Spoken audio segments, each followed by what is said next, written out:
tapi jawabannya jujur ya. Siapa yang pernah tidur mendengkur? Oh ada ya. Oh bagus. Pak Jun berarti nggak pernah dengkur. Dengkur ya, tapi kok nggak ikutan angkat tangan, nggak jujur. Nah, dengkur ya, tapi nggak jujur. Dengkur ya, oh dengkur. Iya. Kalau Pak Joni kalau dengkur itu ibu seneng nggak?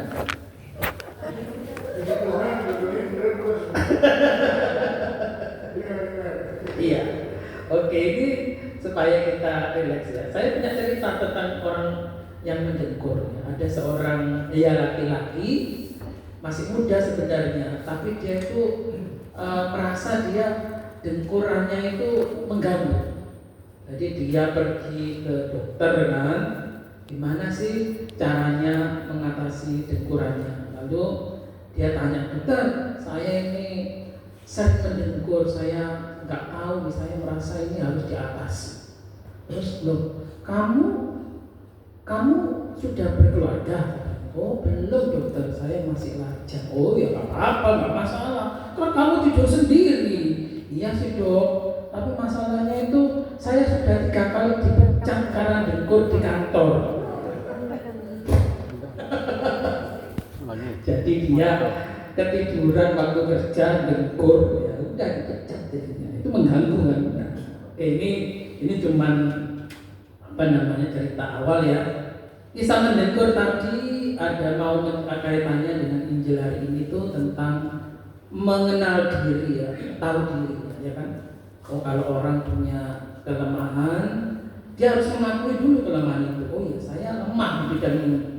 Lalu saya mencari bantuan bagaimana memperbaiki diri. Kalau saya sendiri nggak bisa memperbaiki diri, berarti saya butuh orang lain kan untuk memperbaiki diri saya. Dan setelah saya memperbaiki diri, maka saya akan melayani lebih baik lagi. Nah itu stage-nya seperti itu. Nah dalam kehidupan Bapak Ibu, sering orang mungkin tidak mengetahui atau bahkan menutupi kelemahan diri ya. Sehingga yang muncul adalah konflik ya.